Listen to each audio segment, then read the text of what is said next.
Now that's some good water. Don't you just love a little bit of good sip of water? Yeah, I know you do. I know you love a good old sip of water. Ladies and gentlemen, I'm back. I'm back again on a Thursday. It's free refill episode 14. It is peak time in sports right now. The World Series is about to get started. The NBA is tipping off. It is the peak of football season, and on top of it, we have a gambling scandal all incorporated into one big, massive, melting pot of sports news and knowledge. And I am excited. Very, very excited. As, of course, introducing the second time we've introduced the Box of Shame, and what else could it be but the entire Clippers roster for finding a way to get absolutely manhandled by the Utah Jazz, who are one of the worst teams in the entire league. I don't think a single Clipper played more than 30 minutes. I don't know how this team is going to make it through the entirety of the year with the absolute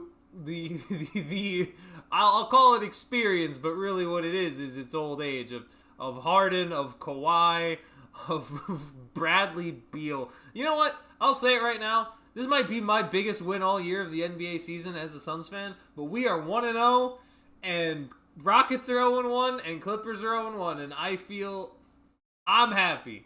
I'm happy, okay? It might not last long, but I'm happy with what I got. That's what I care about, okay? This is what I need, all right? Just let me have it. Let me have it for 2 seconds, and I'll be fine. I don't know why this isn't updated. I gotta fix this. I don't know what the heck's happening here, but I'm gonna figure it out. I'm not even gonna. You know what? It doesn't matter. It doesn't matter. Everything is fine. Oh, it's because I didn't update this. Oh, I never hit update. No, I totally hit update. Why does it look like that? Whatever, it doesn't matter.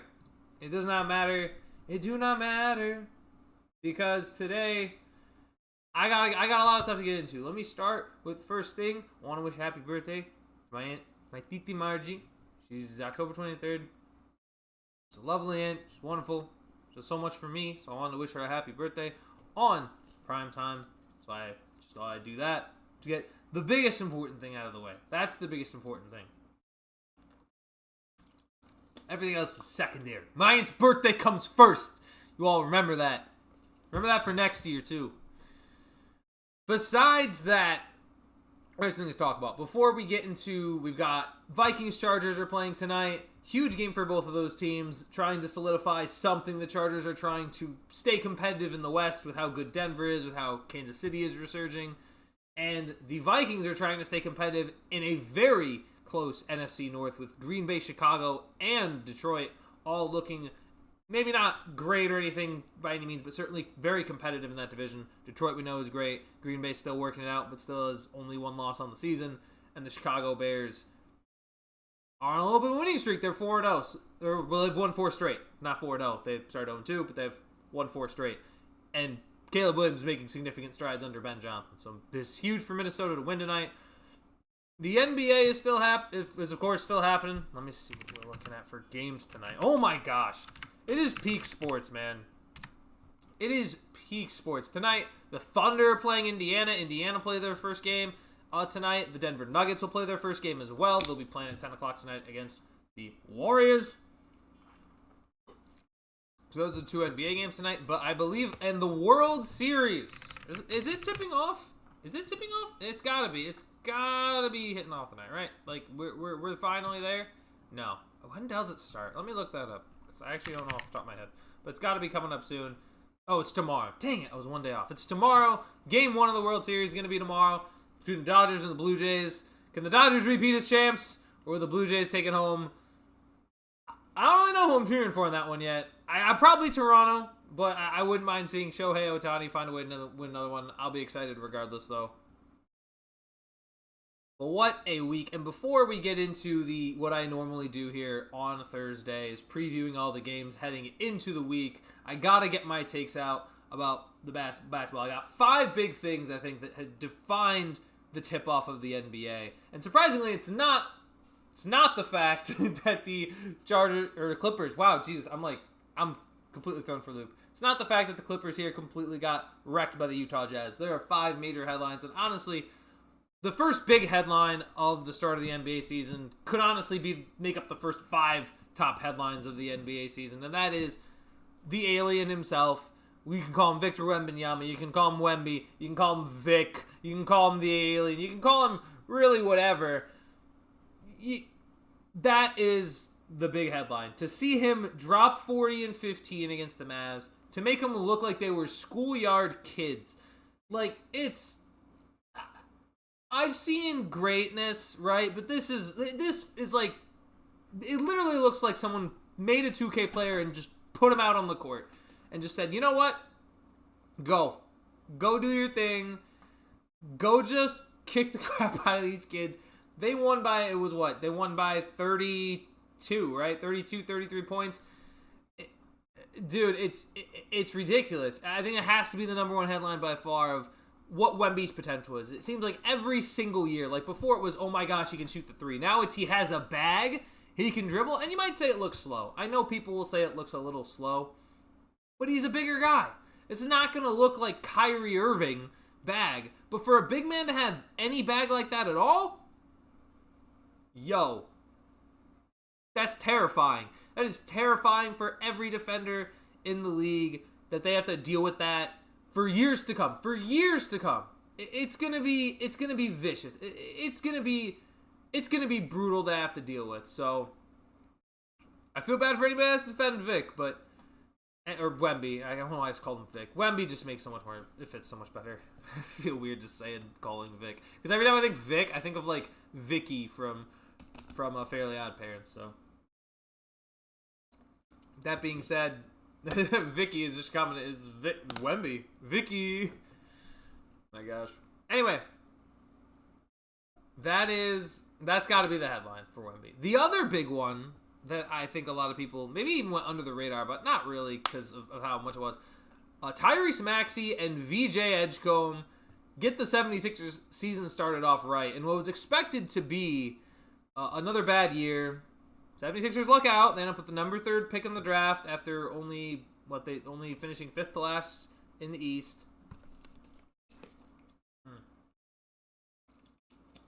They're finishing poorly in the East. End up getting the 3rd overall pick. They select VJ Edgecombe, and he looks paired with Tyrese Maxey. I mean, now if you're Philly, don't you feel a little different? If that can be what happens the rest of the year, it's got to feel much different now that you're saying, okay, this feels better, right? You have your 2 stars playing at a high octane level. And that feels like your 2 stars now. Like if VJ Edgecombe, it's obviously early, and we can't expect VJ to be doing that every night. But for what he did to start in the first game of the season, 76ers really don't have incredibly high expectations to win that game against Boston. And then if Embiid can stay actually healthy and play games, then we could actually see, like, okay, the 76ers could actually do something. I mean, what was the stat line for Embiid? Like, that wasn't, I mean, guys, it very clearly feels like it's not, was he even playing? He probably wasn't. Oh, he was, actually. Oh, he had 4 points. But that's like, if you can get Embiid into a mix and because I know Embiid's been hurt for multiple years now and just hasn't stayed healthy. But if Embiid could find a way to stay healthy and just play at the level that he did, like, I know you could say, oh, he didn't deserve that MVP and people were just sick of seeing Jokic win it. But he still played incredibly well that year. And you have to think, okay, at a certain point, if Embiid can put it together and stay on the court, then the 76ers might not be a terrible team. Like, they may not be as far away as people think. It's not impossible. They could be they'll probably be a low seed, but they could be better than what a lot of people are expecting. So, I'm excited to see what they look like moving forward. That would be what I would say. I would be excited to see what they look like moving forward. Yeah, go. I'm excited for the 76ers team. I think it could be fun with Edgecombe and with Maxey. Number 3. I don't really want to get into the gambling scandal because I don't really know everything about it. I haven't really read enough of it. Like, I've been at work, like, pretty much the past, like, whole time this has been happening, so I really don't fully know the extent of the gambling scandal. So I'm just gonna, you know what? I'm just gonna read. You know what? Let's chat. It's time for some reading. Let me see here. Let's find New York Times. I better not get hit with a paywall. If I get... Yeah, it was weird, right? Like, they were basically defending... My understanding was this, okay? The defendants were saying that there was a certain game where basically Rozier, they're saying, okay, Rozier was experiencing foot discomfort, right? But they knew that they were going to pull him, so they bet on him, and then it hit. And that was kind of my understanding, right? That was what was tainting games. 2 indictments unsealed in federal court on Thursday jolted professional basketball. Let's see. And it was like Chauncey Billups, who's head coach of the Blazers, and then, of course, Rozier and Deron Brown, I believe. Let's see. The defense have nicknames like... I don't know why they have nicknames like Flappy Juice and Big Bruce. I guess it turned over his passport during a first appearance before a judge on Thursday at the federal court. Wait, hold on. I like how there's just also articles where it's like, who is Terry Rozier? Show me more. Thursday morning, Mr. Rozier was arrested in Orlando, Florida, and charged with wire fraud and money laundering conspiracy. He was one of dozens of people, including Chauncey Billups, named 2 indictments. The charges spanned the worlds of professional sports, mafia families, and online betting, pairing traditionally smoky room card cheating with corruption enabled by today's ubiquitous betting apps and smartphones. Each indictment describes schemes that the authorities said defraud gamblers. One cast doubt on the integrity of NBA games. This is the insider trading saga for the NBA. It was Kash Patel. Gosh, it's still like, this is obviously not good, right? Like, I'm saying, like, somebody should 100% be looking into this, but it still shocks me that they're like looking at, they are already on this, like, at such a specific time, like right at the start of the NBA season, and yet they got a guy in the White House who was actively friends with Jeffrey Epstein and won't like, I just, whatever, it blows my mind to me. But oh my gosh, we're moving these allegations with the utmost seriousness. Yeah, I'm just trying to figure out what event they're... The March 20... All right, here. I'm going to Control F on this dot and do March 23. On March 23rd, an NBA player left the game in New Orleans after playing just 10 minutes. Is that what they're referring to? So he's having foot discomfort. But according to federal prosecutors, Mr. Rozier's departure was a key moment in insider trading scheme. They said Mr. Rozier had informed his childhood friend Deniro Laster that he would be exiting the game early so that Mr. Laster and others could bet hundreds of thousands of dollars on his underperformance with Charlotte Hornets. So my question is about this... I guess it probably says in the article. I should probably keep reading. But I'm just curious, like, where is... I want to see, like, I don't know how this was not caught earlier. Right? Like, something like this, especially... Like, I feel like injuries are 100% something you would track in the NBA.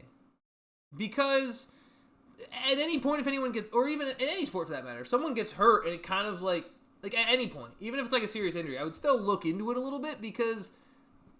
They could have just gone down and been like, ah. And I feel like this happens a lot in the NBA because I guess in the NBA, right, every player you can bet on. Like, you can't really bet on an offensive tackle, right? Like, it'd be like betting on an offensive tackle to score a touchdown, right? Like, if you're betting on, I think Lane Johnson throws a touchdown pass, like, it's just such a weird thing to bet on at all. Versus, like, this is so commonplace where it, like, makes a lot of sense. And also, like, with football... Let's say, like, you know, you bet the Vikings tonight. Like, let's say you bet the Vikings tonight to have, like, an under in passing yards, and Justin Jefferson all of a sudden gets hurt. You're like, oh, man, like, they're passing. Like, maybe that, like, let's say a hypothetical. I'm not saying, obviously, he's involved in any sort of scandal or anything. But what I am saying is, if he were, and he goes down to injury, like, he fakes an injury, comes out of the game early, and then the Vikings just have, like, a guy who steps up as a wide receiver and then just does it anyway. Right, like, it doesn't make sense to me that in the NBA, like, you know what I mean? Like, I feel like you'd investigate every injury at that point. Like, boy. Aaron Rodgers is in the building. Hey, now, there's former players in the NFL who were friends with Aaron Hernandez. Don't mean they were gay murderers. Leave the mascot for Syracuse alone. I guess so, Aaron. I guess. You know what, Aaron? Also, Aaron, while you're in the chat... I'm gonna be at the game. Are you gonna? You gotta come see me after the game, man. You gotta come dap me up. I'm gonna be watching you play against your former team. I will be at the Packers Steelers game, which should be an entertaining one. I am very excited to see Aaron Rodgers ball against his former team. I have a feeling it's good. I want it to be a high scoring shootout affair. I listen. It'll be a Sunday night game. I get to drive out all the way to Pittsburgh. I absolutely love it. I am so excited to get to that game. Oh, Jay is here as well. What's up, Jay? We doing? The funny thing is, while reporting on this NBA betting scandal, ESPN took down ESPN Bet's logo. Wait, no. On like the site? Does it not show? Because like I was in. Wait a minute. I can actually check that. I'm gonna check my fantasy. Maybe it's did they take it off like the app? Oh my gosh. Because it's been there. Oh, it's still there. Wait, what? Oh, maybe they changed it. It looks different too. I don't know. It looks different for whatever reason. That's crazy though. What the heck? I'm only streaming on YouTube. What the heck happened? Is it not working on Twitch now? Uh-oh. Guys, we are down on one of these. That's an issue. Let me see what the heck is going on. But that's kind of nuts to me that that's even like possible, right? Okay, we're back up on Twitch. Thank God. This whole scandal to me is just so bizarre because like you have to expect that you would get caught, right? Like there's no, come on, like how is it not? How is it? Oh, they had taken it off the shows. Oh, okay. So it wasn't up on the. They wouldn't show the logo while they were talking about it. They're like, this is bad press, guys. We gotta dip. We gotta get out of here. Don't look at me. But for Terry, like, if you're Terry Rozier, like, how much, like, when you talk about when they read this article, right? It's hundreds of thousands of dollars, right? You don't think like someone's gonna look into that? And the craziest thing was, this was 2 years ago. This was not like last year. This was 2023. Like, the fact that it took this, like, I feel like that's something that would just so obviously be, like red flag alert. Hello, right? Like, the mob being involved is hilarious. I feel like they're involved in all these scandals, like low key. Like, the ones that they're not mentioned, I think they're still somewhat involved in to an extent. Because they were involved in it back in, like, the early, like, the days of baseball in the early 1900s, too. Like, they were involved in it there, like. My gosh. Like, how do you not think you're not going to get caught, though? Like, if it was like, and here's the thing, right? If you were to do this and bet, like, let's say, $10, nobody cares. It's $10. But there's a certain amount where you get to a point where you bet enough that you're going to get caught. Like, people are going to notice. Like, I never understood that. Like, people will cheat at a bunch of different things. But it's when people who are bad at cheating cheat. And then they get caught. And like, man, you ruined it. You ruined it for the cheaters, man. Come on. But it's just such an insane headline. And like Chauncey Billups, it's crazy that this is happening too, right at the start of the NBA season. Because Chauncey Billups is trying to coach his team. Like, he's the coach of the Trailblazers. He's just like, yeah, dude. Yeah, you know what, Trailblazers? Any hope of a good season? Gone. just done. See ya. Bye. Shane Sharp, good luck. It ain't gonna happen. I mean, it's nuts. It's insane to me. And yet, here we are. But yeah, so there was that. I mean, and then, hold on, that's 3 headlines. I got 2 more headlines about the NBA to talk about before I get into previewing these games. So, let me get to the big one. The New York Knicks. Let's talk New York. Because, live in the state. It only makes sense. That's unfortunately not here, but I will say it for him because he had seen it too. We had all seen it, what New York had done. New York used their bench. Everybody give New York a round of applause. They used their bench. Let me see if I can, hold on. I gotta play something. Ladies and gentlemen, New York used their bench. Excellent work by the New York Knicks, finally being able to use their bench and, listen, beat a good Cavs team. undoubtedly beat a very good Cavs team. Just in all regards, right?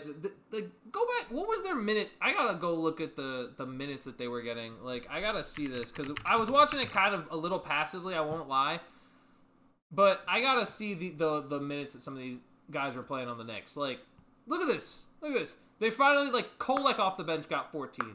Like, Miles McBride getting 26 minutes. Clarkson 13. Shamet 14. Gershon Yabusele had 12. Like, they were using their bench effectively. And I think that was a big issue with Thibs, too, in his coaching, is that when he didn't use that bench, those guys got hurt. And that happened in their run 2 years ago when they had made it past out of the first round but couldn't beat Indiana because they weren't healthy. That was the first time around. So now, having a coach that's going to utilize their bench, I think they'll stay healthy more often. And I just read that, Jay. Knicks using their bench before GTA 6 is crazy.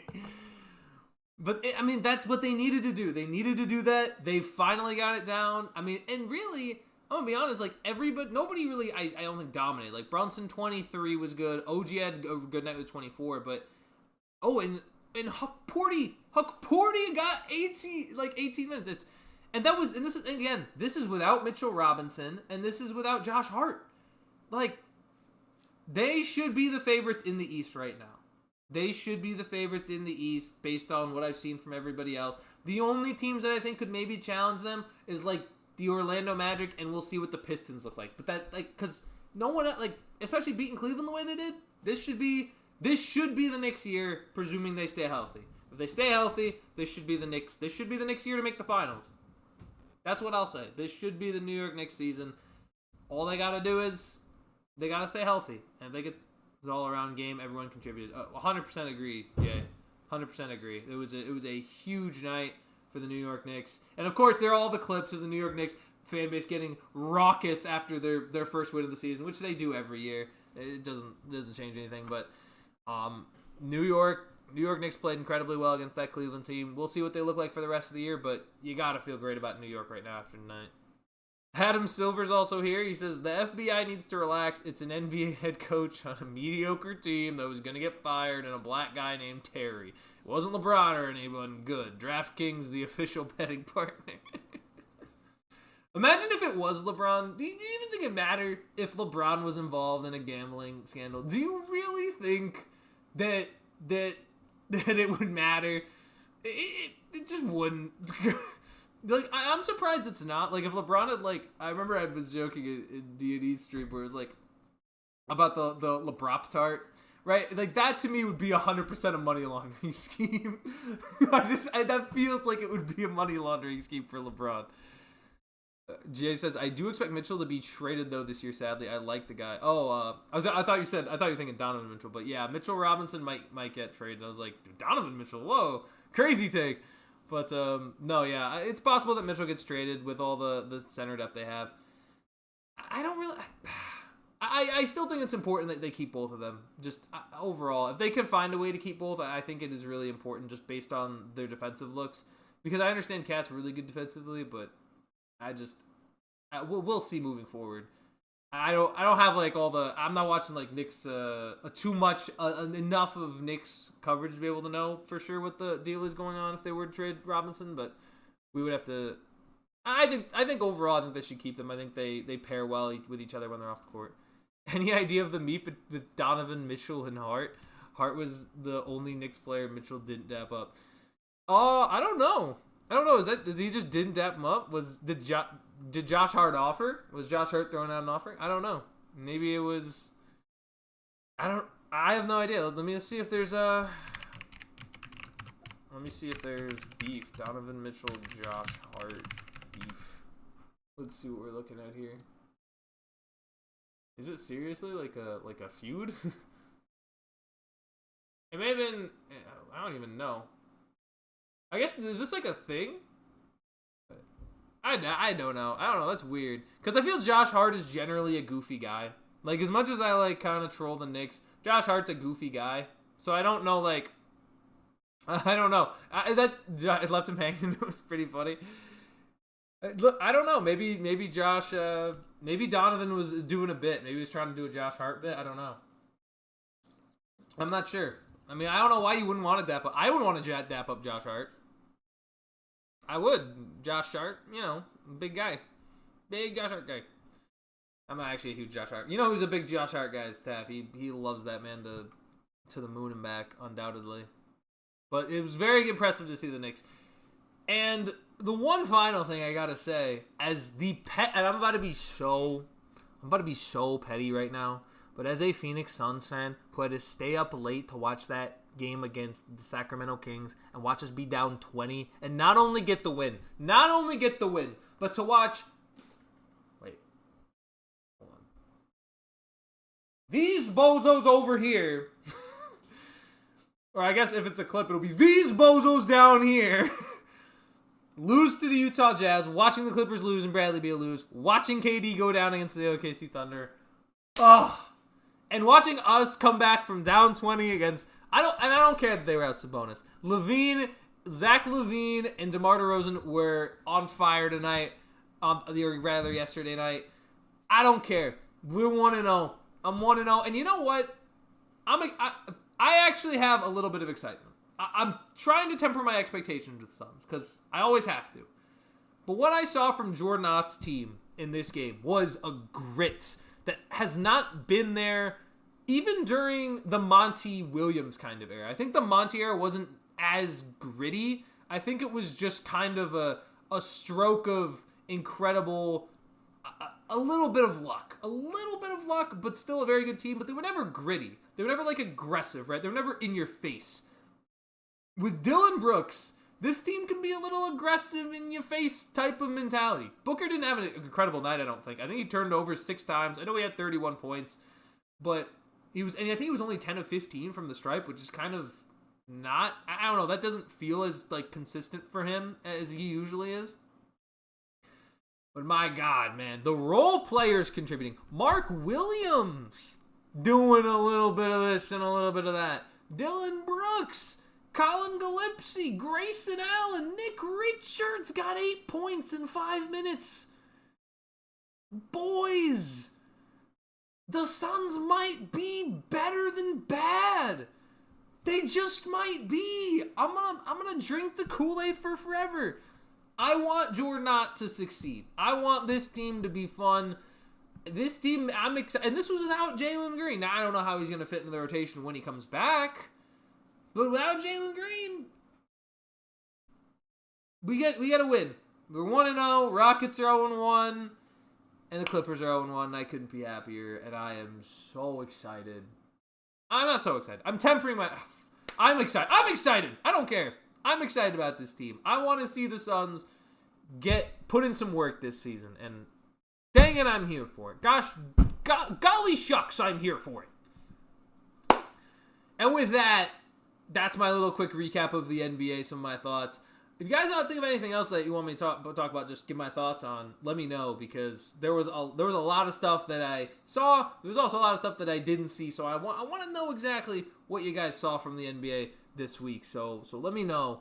But I know the majority of teams play. I think the only teams that are making their debuts tonight are Indiana and then Denver. I think Denver's playing the Warriors, I want to say, and then I believe the Pacers are playing the Thunder in a rematch of course, the finals. So, but of course, I don't know. We'll see if it goes any differently. But that is that. And with that, let's slide on in. Let's slide right on in. Everybody get comfortable, because Phil's about to preview the games for next week. He's about to preview the games, folks. And what a time. It is week 8 of the NFL season, right? We're almost halfway, which is almost kind of sad, right? It's almost kind of sad that it's going by so quickly, but it's ramping up. The pressure is ramping up. Teams need to start proving whether or not they are good or whether or not they are bad. And ladies and gentlemen, we've got a slate. I'm just gonna kind of pick and choose kind of randomly. Let's start with the teams that were on bye last week, because it's been a long time since we talked about those teams, because they were on bye. And I gotta get into it. I gotta start with the Buffalo Bills playing the Carolina Panthers. The Buffalo Bills are gonna be making their first appearance after their loss to Atlanta, and I'm gonna tell you right now, I'm gonna say if you squint at this game, this is my tiers, right? Like, how good do I think these games are gonna be? I say if you have the ability to squint at this game, this game has a chance to be good, right? That's what I would think. Hold on, let me see what you got. Let me see what you got, Jay. Nets suck. Warriors were impressive. KD did the best Weber impression ever. NBA on NBA was great. Nets are gonna be. I mean, how many? There had to be. Cause how many rookies did they have? Right, they had like an all rookie class, basically. Like they're such a young team. They're pretty much gonna be bad for, I think, probably 75% of the year. They might be good towards the end of the season, but I think they're gonna be bad. I don't know about the Warriors. I know the Warriors beat the Lakers, and I think they will be impressive, but I still wonder, because that's a very old team, just in general. Like, you've got, I know Steph is great, obviously, but you've got Steph on there, you've got Jimmy Butler on there, you've got Draymond Green on there, and then you add Al Horford. Like, I understand they looked impressive. I'm just wondering, if you're the Warriors and you are this brittle kind of old team, the experience plays vastly in your favor. But I think what hurt them last season was also especially in the playoffs, was are they able to stay healthy? And that was what really bit them in the behind, trying to make a run last year. So I think it's going to be tough to see. And again, the older you get, it's just unlikely you're going to play as many games. So it's going to be interesting to see what the Warriors do moving forward, I'll say. But we'll see. We'll see where things go. We'll see where things go with the Warriors. Maybe they'll make some moves. I kind of low-key doubt it, but I think maybe they might chop Kuminga. That's like really the only thing I could see them possibly doing, but I feel an Eric check will be needed with the Ravens and now Nets. Yeah, we gotta make sure Eric's doing okay. We gotta team up with them again. Maybe during one of the Steelers Ravens weekends we'll team up, because I gotta imagine the Ravens will start winning at some point and Pittsburgh will start losing, and it'll be one of those things. Dude, the Ravens being bad. We'll get to them probably after this Buffalo quick little Buffalo recap, but Ravens have been. God, and it's not just Lamar being out, too. There's a lot of other issues that are going on with that team. But as for the Buffalo Bills and the Carolina Panthers, if I had to rank this game in terms of how good it's going to be, and here's the thing. Here's the thing about Carolina. I don't think they're good. I know they're 4-3. I don't think this is a good team, okay? They played the Jets. Their wins come, what were their wins? They played the Jets and won. They played the Cowboys at home and won, right? I don't think the Cowboys are a great team. They have a really struggling defense. They shut out Atlanta. Atlanta is a complete Jekyll and Hyde team this year, so I don't really know how to feel if they're good or not.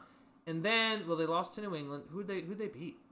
I don't even remember the fourth team they beat. Let me look at the logos. I'll probably figure it out. They lost to Arizona, who I think is just bad. Who the heck did they beat? They beat anybody? I'm like, did they even get a fourth win? I don't even know. Wasn't Houston, was it? No. Oh, it was Miami. No wonder I couldn't remember. It's one of the worst teams in the league. I'm telling you, I get Carolina's at home. Buffalo's coming off a bye. They should be pissed off that they lost back-to-back primetime games. This is a classic Josh Allen goes in and smacks the mouth off Carolina type game. I got the Buffalo Bills probably winning in the landslide. The only way this... Actually, wait, hold on. No, this game's going to be bad. I just remembered. This game's going to be terrible. There's no Bryce Young. Actually, wait. Actually, no, I take it back. This game's going to be guaranteed mid, because it's going to be Andy Dalton. That's where it's going to be. It's going to be a mid-game because Andy Dalton is starting. And I like you, Andy. But the reality is Bryce Young was making strides, and now he's hurt. Now I got to watch Andy Dalton probably lose to the Buffalo Bills. Just the truth. I think Andy's good. Don't get me wrong. I think he's got kind of a little bit of a Flacco mentality to him, but with a slightly lesser degree. But this game's going to be mid. It's Andy Dalton. And I'm not here for it. I want to see Bryce Young continue to develop and hopefully get better, but probably not. It's just the reality. I don't think Bryce Young's going to be great. And then the Ravens. The Ravens are playing at home against the Chicago Bears. This game, now, the question is Lamar healthy? Lamar is now at a bye week to rest up, so he should be good to go. Caleb Williams versus the Ravens. I actually think, despite the record of the Ravens, this game should be good. This game should be a good game. Lamar's going to be back healthy. I understand with the fact that the Ravens defense is terrible, but the Chicago Bears have won 4 in a row, right? And they're trying to kind of continue to prove that they're a good team.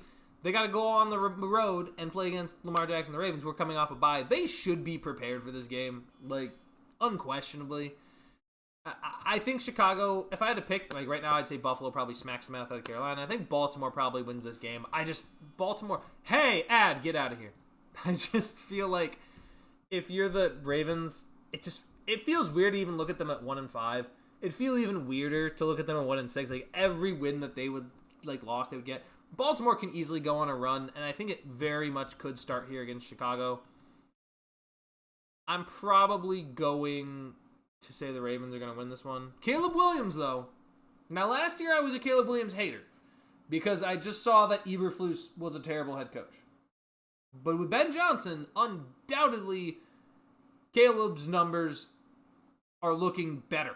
They just are. They feel better. And when you actually compare, I think it's Goff's 6 games with Ben Johnson versus Caleb's 6 games with Ben Johnson, they're very similar. They're not identical, but they're very similar.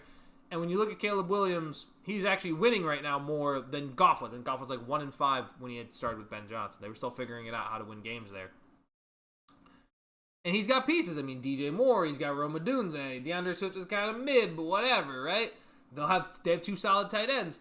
They're figuring out how to use their pieces there in Chicago. I think it'll be a good game, but I think Lamar can ill afford to let his team fall to 1-6. I think they get the win against the Chicago Bears team that had some issues against the Saints. Like, they didn't fully capitalize on every facet of the game against New Orleans at home, going on the road to Baltimore, who is struggling, but is still a very proud team. I'm going to roll with the Ravens beating the Chicago Bears. Let's keep rolling. So we got Bills going to be mid. We got the Bears, Ravens. We've got some things that we got to look at.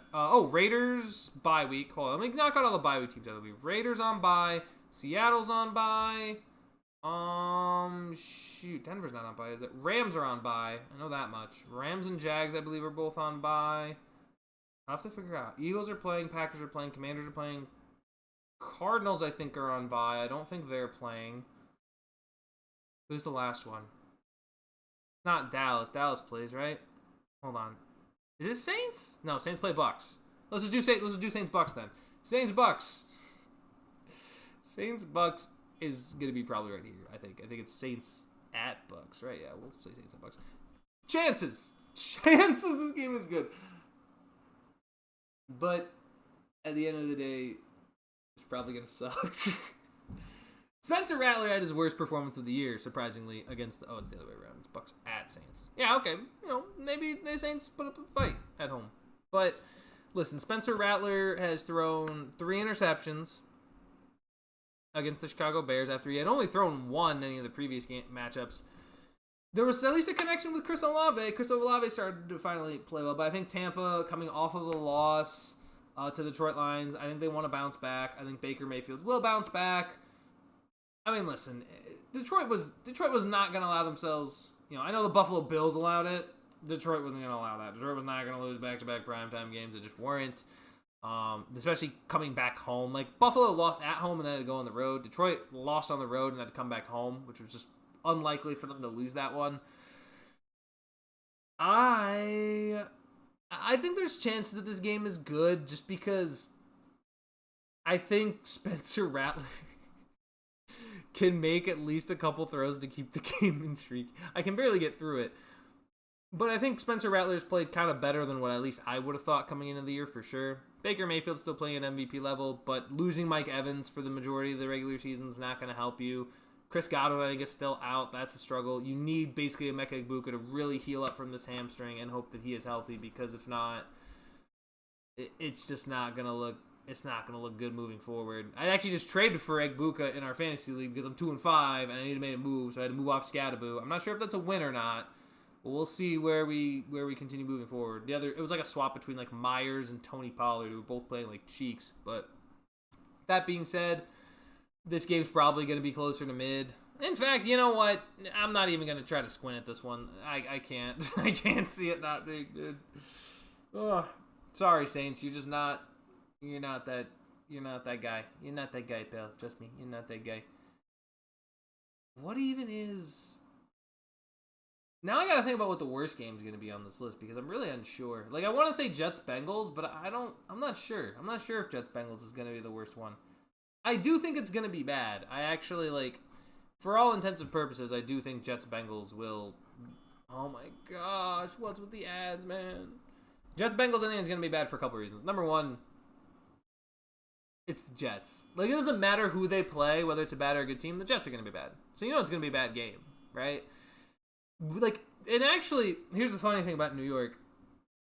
This statement that Aaron Glenn made about who's starting at quarterback was very peculiar. I don't think it was, like, dumb, but it was very odd. It felt bizarre. He had said, like, oh, who do you think you're starting at quarterback? Oh, well, you know, we don't want to say that because we don't want to give the team a competitive advantage to know who's going to start. And I'm like, dude, I don't think it matters. Like, I don't think it matters at all who is starting. This team is terrible. And is Garrett Wilson, hold on. I need to check injury reports right now. Let me check the NFL injury report. Injury report. Garrett Wilson. Garrett Wilson. Is he healthy? Probably not, right? Like, the logic there is gave upsetting news the receiver could. Wow, he's likely to miss week 8. Yeah, Jets ain't winning this one either. Not a chance. Bro could make it through that without laughing. The rat making throws. Yeah, you got a better chance of Chauncey Billups hitting a bet on a Tawny translator. Look, man. Rattler made a couple nice throws against Chicago. He and it's like he did. It was just like I don't know why they don't start Shao. Like, do they? My question is this: they drafted Shao, right? And okay, fine. Shao doesn't win the starting job, maybe because he's a rookie. But you gotta admit, like, Shao probably looks better, right? Like, at some point, you gotta ask yourself the question. And for Jets Bengals, here's my question: why does it matter? Like, I still don't get why he's thinking, oh, like, if we start, we can't let them know we're starting Tyrod Taylor because that will give us a competitive advantage. Dude, they're both bad, okay? There is no advantage to be had. There just isn't. You're going on the road to Cincinnati, who's probably going to beat the piss out of you. Sauce Gardner's been bad. I don't know what to tell you. And it's not even a bad defense. We'll see what it looks like. But I got to tell you right now, Joe Flacco loves being able to throw Jamar Chase. I saw it the entire time when the Steelers played the Bengals, which just still is I'm irate about to this day. I need it to get to Sunday. I need to get to that game so I can watch us win a game. That's just what I need. I need to get that out of my system. Oh my gosh. I just need to get out of my system. Let's go Chargers Vikings. Let's pivot. Let's pivot to Thursday night. It's a game that's about to take place in half an hour, give or take. The Chargers, we're gonna see. This is an interesting one because I think both teams are. This feels like a must-win game. It's not common that we get must-win games like seemingly so early. This feels like must-win. This is a must-win for the Chargers. This is a must-win for the Vikings. For the Vikings, it's a must-win because you're the NFC, and for the same reason, really. The division's so competitive, right? Denver is surging and playing well. The Chiefs are, oh my gosh, grab one at a store near you. Whatever. I'm just going to go to this one so I don't have to deal with that screen anymore. The way I see it is this, right? The Chiefs are playing incredible. Like, the Chiefs are starting to get better, right? They just added Rashee Rice. They titty smacked the Raiders around, right? You've got the Denver Broncos, who somehow are fourth quarter maniacs, being able to make these fourth quarter comebacks no matter what. And for the Chargers, it's like, oh yeah, we finally... Now the good news is they get Joe Alt back, which is big for their offensive line, which is why I kind of like them to beat the Minnesota Vikings tonight. But I gotta tell you, you need to be able to protect Justin Herbert. You just do, because if you're not able to protect him, this whole thing falls apart. It becomes very difficult for your offense to function, especially with the fact that your best running back, Omarion Hampton's not there for still a couple more weeks. So to me, the best thing you can do right now, if you're the Chargers, is find ways to protect Justin Herbert, keep him safe from the paws of Jonathan Grenard and Andrew Van Ginkel and company. And that's all I can say. I mean, that's all. Has Van Ginkel even played? Like, that's another thing too. I heard a lot of Andrew Van Ginkel last year. I have not heard that guy's name this year. Like, Let me see. Let me look at Vikings depth chart. See how healthy they are. Like, it's just not very good. Like, he's out. Oh, has he been out the whole year? When did he get hurt? He got hurt against the Bengals? Bro, that's why. No wonder. He was hurt. Who didn't? Someone should have told me. But they need to keep him. But I think if Van Ginkel's not playing then yeah, it feels very much like it's going to be a Chargers victory. Their pass defense hasn't been great either. Like, Daniel Jones is tearing them up, so I wouldn't doubt it if Carson Wentz is able to do the same thing. But my goodness, it's just like, what are you gonna do at a certain point? There isn't much you can do. So I mean, the question is, and a lot of people have been talking about this, and I'm actually interested if chat wants to answer this one, give their take. But the thing I'm going to talk about right now is, did the Vikings make a mistake? Because it feels very much clearly like the Vikings made a mistake in not signing the Seahawks starting quarterback right now. Like, if they had kept Sam Darnold, you can argue this season is so much different. It could feel so much different. With the way Sam is playing, you can make a real case that it feels different. With the way Jackson Smith and Jigba is having an incredible wide receiver season, you can make a case that a lot of things could be different right now. It's just at a certain point, what are you going to do? Right? And now you're stuck in this position where you have to start Wentz, or you're now faced with... The crazy thing is it a decision? Like, do you start J.J. McCarthy? Does J.J. McCarthy seem proven enough to be better than Wentz right now? I'm not so sure.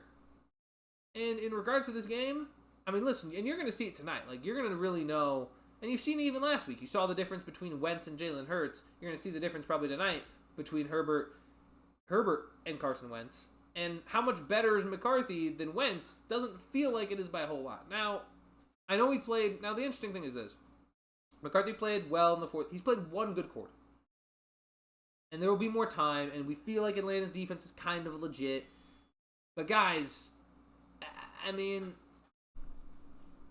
Can just like J.J. McCarthy just get healthy and actually be good? I don't know. So we're going to see where that goes. That being said, I think this game will be a close seconds kind of a game. I think this game will be good.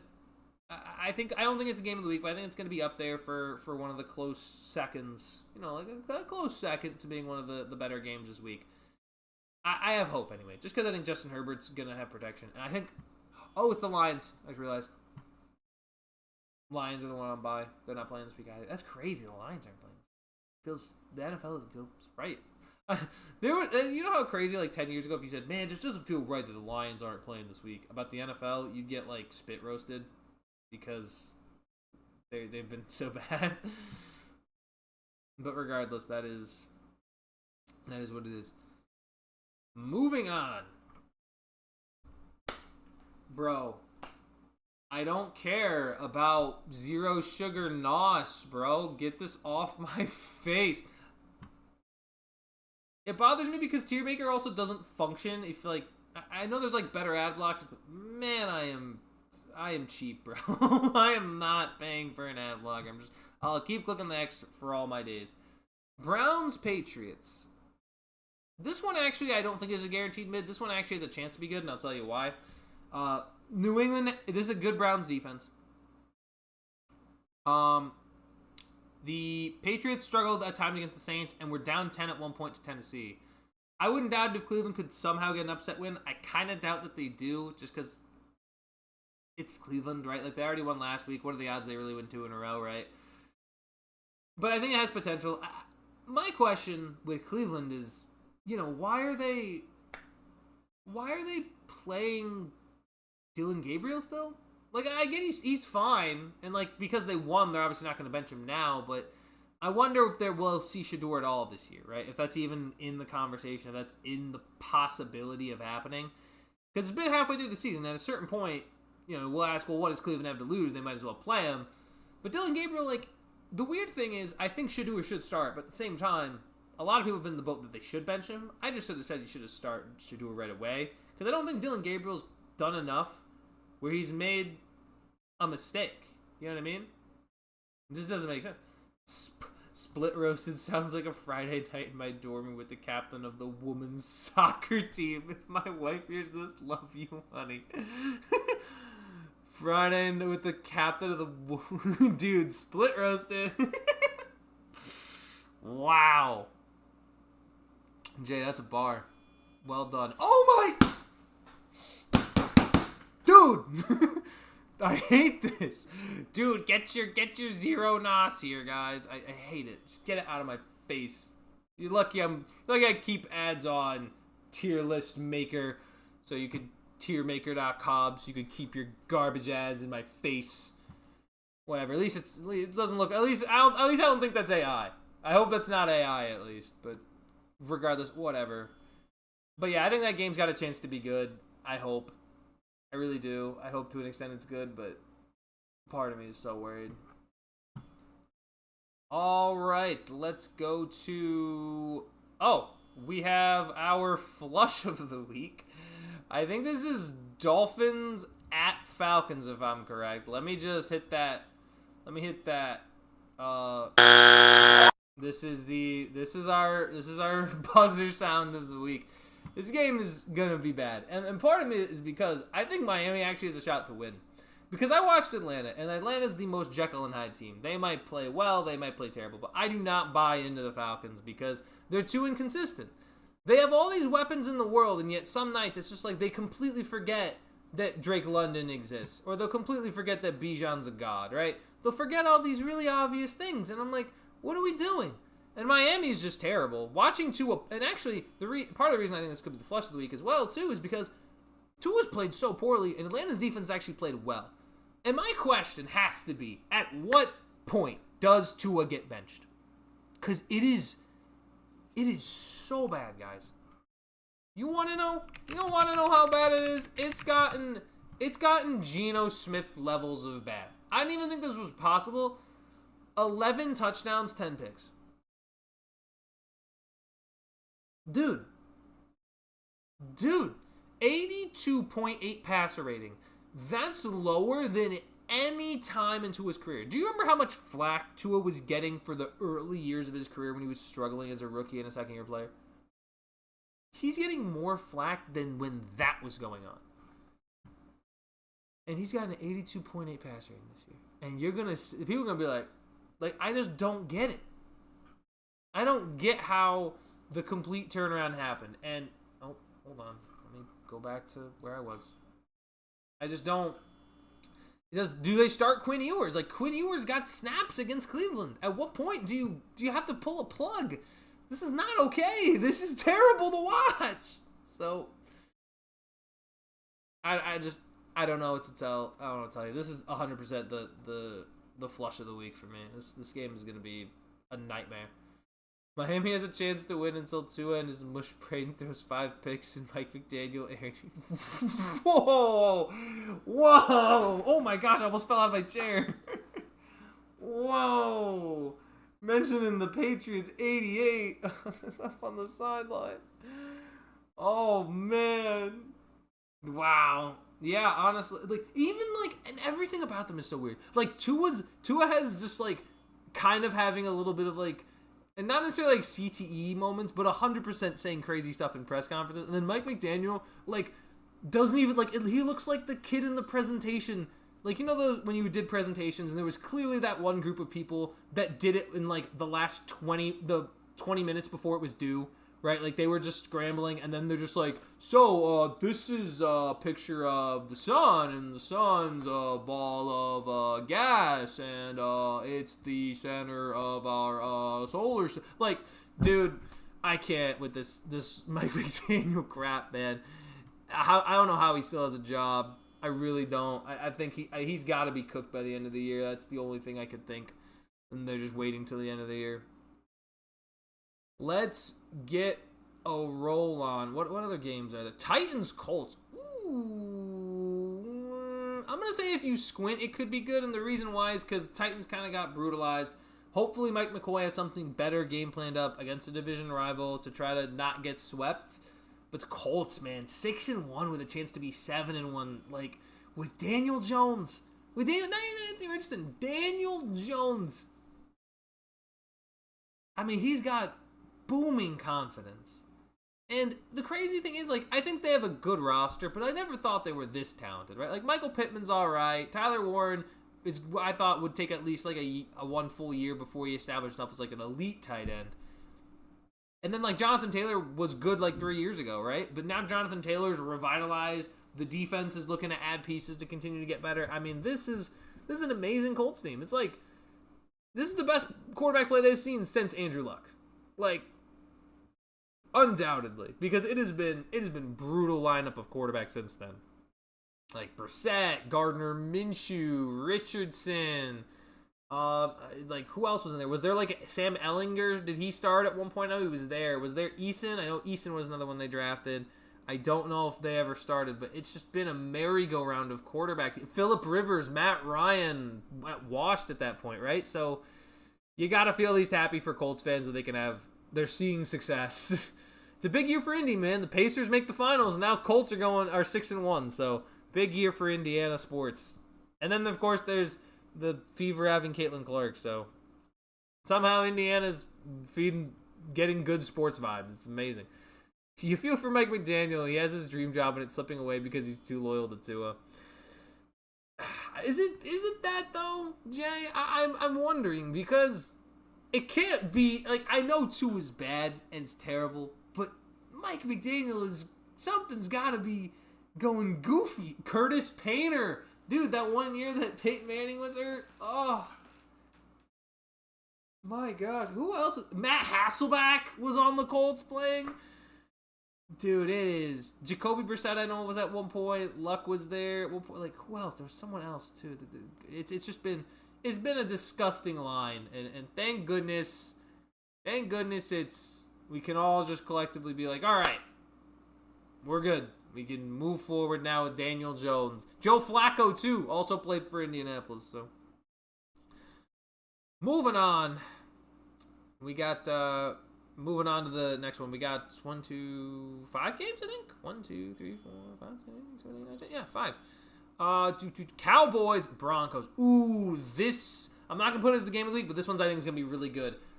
Denver is a good defense, but they've struggled in the first half to basically really stop opponents. They struggled to stop the Giants. They struggled at times against the Eagles.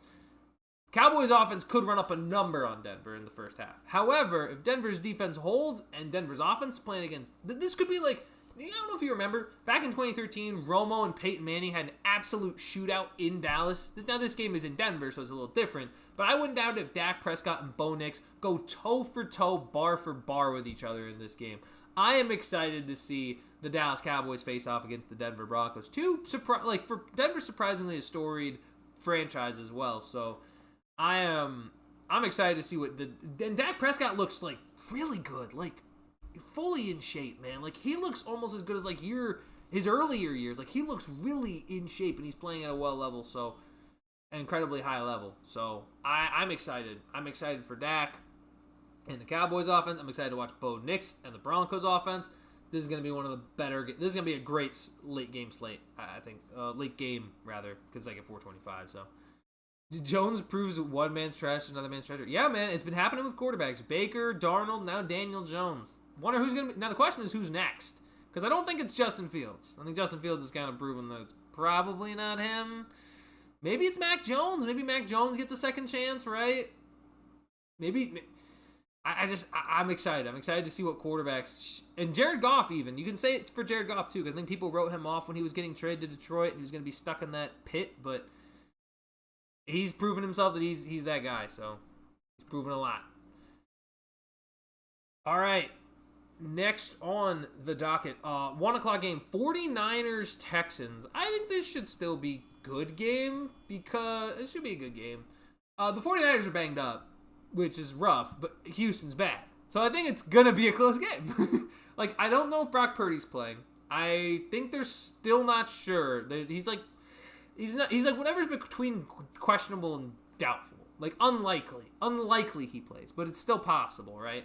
Still in the realm of possibility. That's what I believe I had seen. Houston is I'm surprised Seattle didn't play better against Houston. Like, I thought they would have been able to take more advantage against Houston. They really didn't. Houston is, like, they had a bye week too. Like, the coming out of the bye and then going to Seattle and playing the way they did, it looks bad. It looks sloppy. CJ Stroud, I have to at some point, it's either the offensive line I know is bad, but it still feels like CJ Stroud has regressed to a certain point. And I mean, goodness gracious, honestly, this is going to be a real test too, because if Mac Jones looks significantly better than Stroud in this game, I think I should have concerns. Concerns should be setting in. Concerns should be deeply rooted into Houston if Mac Jones looks better than CJ Stroud in this game. That's my takeaway. That's what I would say regarding the Texans. But we will see. We'll see what happens. But I can't really be buying into this garbanzo-ness, this garbage that the Texans and DeMeco Ryans and CJ Stroud are pumping out. It is not good. We got 14 minutes till kickoff. Let me rattle off these last three, and then I'm going to watch the game and play some Minecraft alongside it and probably have some dinner because I haven't eaten yet. Let's go. Let's start with the 1 o'clock. The Giants and Eagles. I think the Titans and Colts is a rematch of a game that happened earlier this year. Eagles and Giants, rematch of 2 Thursday nights ago. This game, I think, should be another close seconds game. I think this is a game that's going to be very good. Listen, Eagles should feel kind of pissed that they lost to the Giants the way they did. But the Giants also, I think the last 2 weeks have proven that we can tango with anybody. We're not somebody to write off. If the Giants were able to sweep the Eagles, that would be pretty impressive. I think that would be very, very impressive for the New York Giants to do. I think it would show that they're definitely trending in the right direction. It's going to be very difficult, obviously. You're still without Malik Nabers. But to consider what they have been doing with Malik Nabers has been impressive. Yo, Marcus Lawton, what's cooking? Good looking. I'm not much, man. What's cooking with you? Man, I like that. Marcus, we're cooking up a tier list right now for how good we think the games are going to be going into next week. And I got to be honest, I'm not excited to watch Tua Tagovailoa turn the ball over. I think it's going to be a crapshoot for Miami, just through and through, thick and thin. I don't know how Mike McDaniel still has a job, man. I could replace him. I might be able to. If the Giants can beat the Eagles, I will give one person $1 million who likes this post. You know what? They did, and they might do it again, man. Even without Malik Nabers, they are showing that they have the offensive grit to be able to do it. I imagine a heaving, helping dosage of Cam Scattaboo in this game. I am expecting. I wonder what the one thing is. The Eagles did look like they definitely corrected a lot of their pass game against the Minnesota Vikings. They attacked Isaiah Rodgers, and the Giants have some corners that are very attackable, so to speak. So I think the Philadelphia Eagles are going to be. I think I will probably roll Eagles in this one for right now, just because I think it's very unlikely that they get swept by the New York Giants. If the New York Giants sweep them, I am holding that over every Eagle fan I know. Philly going to be tough. I agree. That's why I feel like the Eagles are going to have to take it. But if the Giants can do it, if they can keep Jalen Hurts and that offense off the field, who's the kicker now? Who was that guy? I had never heard that kicker's name in my life. And he just shanks that. We should have gotten more of Broncos Giants game. Instead, we just get Broncos winning, which is still a crazy score that they were able to come back. Let me find out who that kicker is. Giants new kicker. Is it Young Koo? They had to have signed him. Oh, are they bringing back? Oh no, they're bringing back Graham Gano. Graham Gano's healthy now, so I guess they're gonna go Gano. But didn't they? Young Koo's just on the practice squad? Huh. I guess Graham Gano's back from injury, so I guess they're starting Panthers legend Graham Gano. I mean, I would hope they're gonna need all the help they can get from their kicker if they're going to have a shot. So definitely getting Graham Gano back is a big win. You know what, Graham Gano, just give Malik Nabers your ACL, and we can have a real discussion about the Giants scoring points. Commanders Chiefs. Where is this game again? Hold on, let me just make sure I know where this game is, because I have a feeling. Oh, it's in Kansas City. Yeah, this game's gonna be. That's why I was saying you have Young Koo in the press, but we're going to play someone who nobody knows. Graham Gano. Hey, Graham, don't put some respect on Graham Cracker Gano, man. Put some respect on that man. That man was kind of decent for Carolina. I only remember him that much because he was the kicker during like the Panthers 15-1 year. Is the only reason. I actually remember he played the Giants, and they played the Giants for like 35-14, or like 35-7 maybe, and the Giants came roaring back and tied up at 35, but then Cam Newton just drove the Panthers down the field, got the game-winning field goal, win the game. I don't know.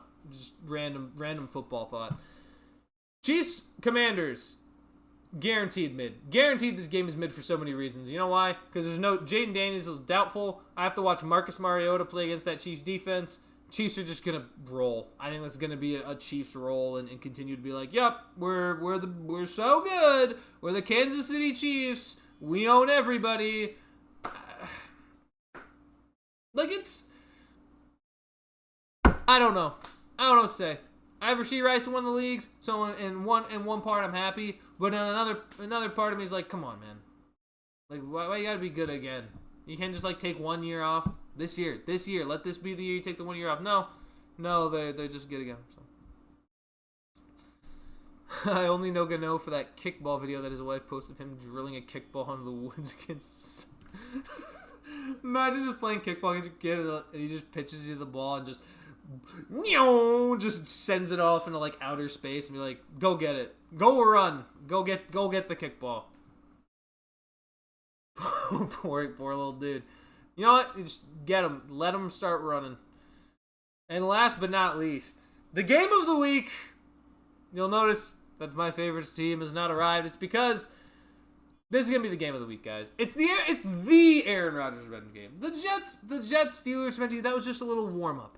This is gonna be the revenge game. I am going to be at the second part of the revenge game arc of Aaron Rodgers. This is going to be, I think, another game that is just going to be a shootout. I think it is going to be Jordan Love and Aaron Rodgers going bar for bar, pound for pound, passing the football, gaudy numbers. That's what I'm hoping that this game is at the very least. If it's not what it is, then that's what I'm hoping it's going to be. Aaron Rodgers, listen, he's now talking like he might not even retire with the way he is playing. Like, that's kind of nuts that he is within 6 games talking about trying to play past his current age or bracket right now. Like, he's continuing to look for more, and I'm interested to see it. I don't know if the Steelers would keep him, but we would obviously have to see how the season ends to determine if that's going to happen. My guess is it's probably not going to be kept, and he might still retire, but you got to admit, this is bringing you some... Oh, okay, let's see this. We got Kamara over 46.5 rushing yards. Zay Flowers over 16.5 receiving yards. Noah Fant over 26.5 receiving yards. Jordan Love under 246.5 yards. Travis Kelce under 43.5 receiving yards. Brought to you by Chauncey Billups. I couldn't have said it better myself. That's amazing. I like the one thing I don't know, Chauncey. I think Kelce might have a little more yardage against the slow man himself, Bobby Wagner. Like, I don't know, man. I don't know if those guys can hit those high numbers they were hitting on those 40-yard dash. My guy going to both Rodgers revenge games. Gotta love it. Yeah, dude. I was at the Jets one with Taff. I'm going to the Steelers one with my cousin who is a Packers fan. He's gonna be wearing his cheese hat. I might have to wear like an anvil, like I know how like the Packers are with cheese hats. I'm gonna bust out like a foam hat anvil for the Pittsburgh Steelers, the steel work or like a steel beam maybe, and wear it on my head just to spite him, just to get after him, you know, just to be like cheese. We wear steel on our heads. But I am excited for that game. I am so excited to be at that game. I think I might have to make like poster board and a sign. Try to shout out Primetime with Taff and Phil on the green screen. That would be so hyped to do. I might have to make that. I might have to spend tomorrow and Saturday working on a poster board. So that way when you guys see the game, you guys will see it. You guys will see Primetime with Taff and Phil. I went to the first Manning Bowl, but you definitely beat me. Dude, the first Manning Bowl. That's awesome. That's actually sick to see Peyton going up against Eli. I am excited. I am excited for this Rodgers revenge matchup. That's all I have for you guys tonight. I thank you guys for watching. I thank you guys for tuning in for this little hour yap session with me tonight. Game starts in 5 minutes, so get your parlays in, set your fantasy lineups if you haven't done that yet.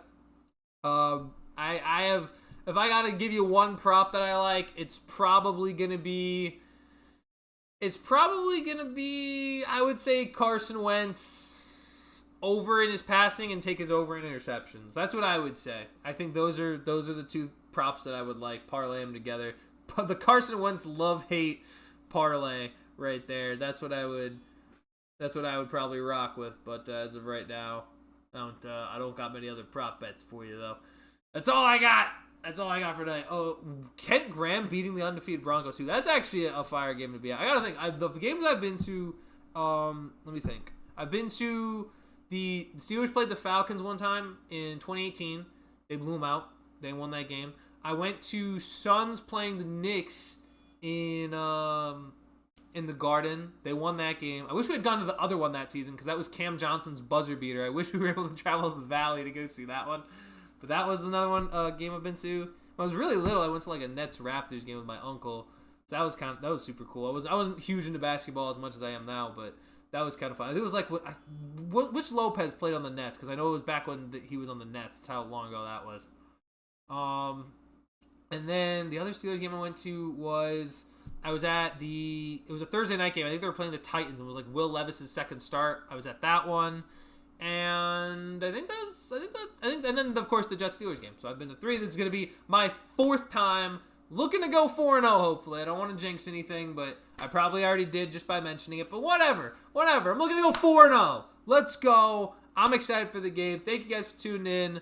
I don't know if I'll be here for Sunday's pregame show. I will try to be here over the phone with Taff. But if not, I'm sure he will make other accommodations, get another guest on for the Sunday show, and it'll be figured out from there.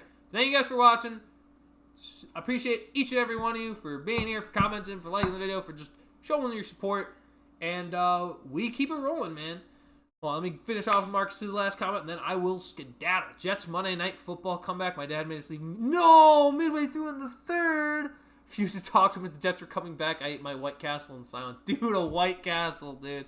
Those White Castle signs. I actually, you know what? I think another thing that we did a long time ago, and this is the final thing before I wrap it up. Taff and I did a chips tier list. May have to do a fast food tier list and just try to find a White Castle.